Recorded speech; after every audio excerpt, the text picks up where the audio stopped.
A maior tragédia do falso cristianismo. É o título da mensagem dessa noite. Gente, como essa mensagem abriu o meu entendimento e com certeza vai abrir o seu. E vai, de certa forma, confortar o nosso coração, principalmente o coração do verdadeiro cristão, que serve, que ajuda. Amém? Vamos lá em Êxodo 2, 11 ao 15. Muitas das vezes, quando ministramos a respeito de um fato parecido com esse, Beltrano mata alguém. Principalmente no Antigo Testamento, é porque a lei do Antigo Testamento era olho por olho, dente por dente, e a forma de se defender nessa época era com a morte, não é verdade? Então, não pensem vocês que eu vou estar, de certa forma, sendo conivente com o ato de matar, assassinar. Moisés mata um egípcio e foge. E aconteceu naqueles dias que Moisés, já grande, saiu a seus irmãos e atentou nas suas cargas e viu que um varão egípcio feria um varão hebreu. E olhou para um lado e olhou para o outro. Ou seja, ele atentou para observar. Deixa eu ver se alguém está observando. Olhou para um lado, olhou para o outro e viu que não havia ninguém. Vamos prosseguir. Olhou para um lado e olhou para o outro e vendo que ninguém ali havia, feriu ao egípcio e escondeu-o na areia e tornou a sair no dia seguinte. E eis que 2 varões hebreus, aí eram 2 varões irmãos da mesma linhagem, ou seja, os 2 eram hebreus. O outro fato era um hebreu e um egípcio, não é verdade? Vamos lá. E eis que 2 varões hebreus contendiam, e disse ao injusto: por que feres ao teu próximo? O qual disse: quem te tem posto a ti por maioral e juiz sobre nós? Pensas matar-me como mataste o egípcio? Então temeu Moisés e disse: certamente esse negócio foi descoberto. Nada fica encoberto. Um dia é descoberto. Mas, pastora, quem contou? Porque Moisés, antes de defender aquele homem, ele fez o quê? Ele olhou para um lado e para o outro. A pergunta que vem de cara é: como é que descobriram que ele matou aquele cara? Como é que descobriram? Meu Deus, a alma dói só de deduzir, não é verdade? A alma já treme dentro da gente só de deduzir. De cara se vê o quê? A ingratidão. A maior tragédia é as pessoas que você protege hoje, são as que te expõem amanhã. A maior tragédia é saber que as pessoas que nós ajudamos hoje são as que vão nos expor amanhã. As pessoas que você acolhe hoje são as pessoas que te ferem amanhã. É trágico quando os amigos de hoje se tornam os inimigos de amanhã e tem a cara de pau de titular essa falta de caráter como fechamento de ciclos. Deus mandou afastar. muito cômodo, né? Vestir uma máscara de falso cristão, dar paz do Senhor e dizer: foi só um fechamento de ciclos, deixando para trás. Não. Deus não aprova você deixar rastros mal resolvidos para trás e seguir sua vida como se nada aconteceu. Porque diante do tribunal de Deus, todos nós há de prestarmos conta. Mas a maior bênção, pode falar uma coisa? A maior declaração do verdadeiro cristianismo, do verdadeiro evangelho, é quando os inimigos de ontem se tornam os maiores inimigos de hoje. Sabe por quê? Deus, ele requer realmente o perdão, a retratação da nossa parte, né? A Bíblia diz que, sendo Moisés já grande, já começa aqui, dizendo que Moisés já era grande. A mãe dele foi entregar ele para a filha de Faraó. E a filha de Faraó diz: a partir de hoje o nome dele será Moisés. Ou seja, ele cresceu sem nome. O texto diz que quando ele cresceu, o texto continua exatamente para citar este fato. O texto diz que depois que ele cresceu, ele estava andando no deserto e se deparou com um fato, esse que estou agora trazendo ao nosso conhecimento. Ele de cara viu o quê? Viu dois homens brigando, um egípcio e um hebreu. Um egípcio e um hebreu. O texto ressalta que ele olhou para um lado e olhou para o outro e não viu ninguém. Então não havia ninguém naquele cenário de assassinato, de morte, de defesa. Não havia mais ninguém que pudesse testemunhar. Somente Moisés, o egípcio e o hebreu. Como Moisés matou o egípcio, só havia duas testemunhas nesse cenário, não era? O Moisés e aquele que foi defendido por Moisés, que era o hebreu. Não é verdade? Ninguém havia naquele cenário. Vou repetir. Ninguém. O que você de cara entende com isso? Já entendeu? Não vendo ninguém, ele foi lá e defendeu exatamente o hebreu. Matou o egípcio para defender o hebreu. Enterrou o egípcio debaixo da areia e enterrou na areia, sepultura de areia. Não havia ninguém mais que pudesse testemunhar esse fato. Foi embora. Quando ele chega na cidade, ele descobre que Faraó estava querendo matar ele. Por que Faraó estava querendo matá-lo? Por que Faraó estava querendo me matar, gente?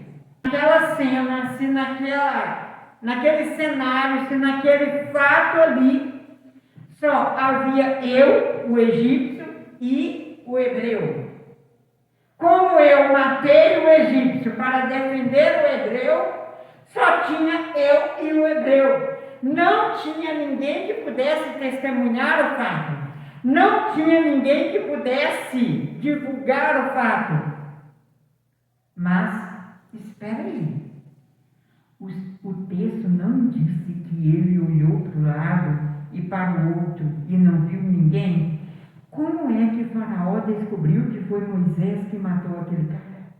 Como é que Faraó descobriu? Não tinha ninguém naquele cenário, senão Moisés, o hebreu e o egípcio.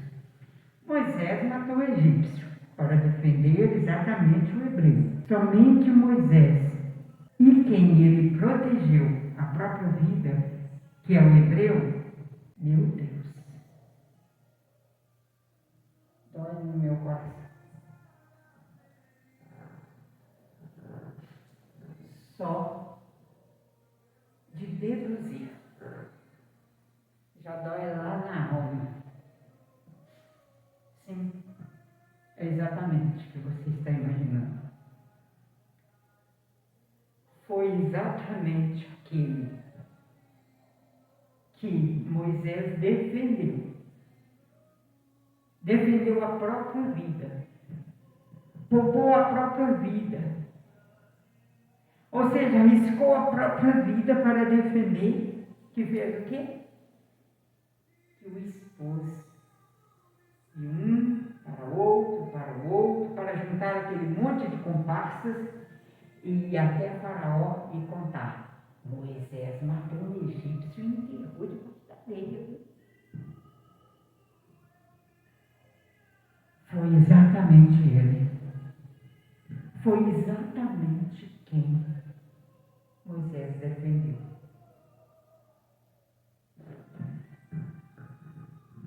Quando os amigos se dizem irmãos hoje, são os que se tornam inimigos amanhã.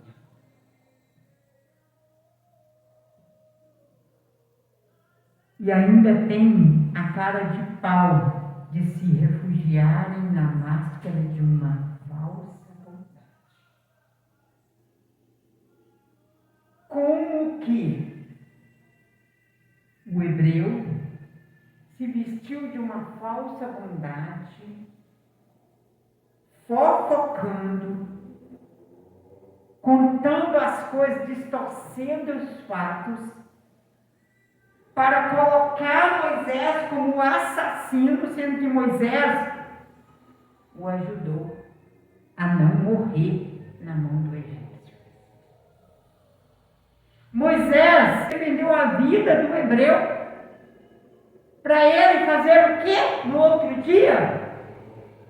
Colocar comparsas, divulgar de maneira errada, para chegar até o ouvido de Faraó, que Moisés era simplesmente um assassino. Matou um egípcio à toa e enterrou debaixo da areia à toa. Não. Moisés matou um egípcio para defender um hebreu ingrato, falso. Essa é a realidade de muitos cristãos machucados, que pagam preço, que intercede, que jejua, que dão uma vida inteira pela salvação, pela libertação de alguém. Este bem que você pratica hoje não anula o mal que você praticou e não retratou ontem. Não fica dando um de falso bondoso, de falsa bondosa, para mascarar o mal que você deixou lá atrás. Vai sim, vai ter gente que você está protegendo hoje, que serão os que vão te expor amanhã. Vai sim. Pode acontecer de novo? Pode.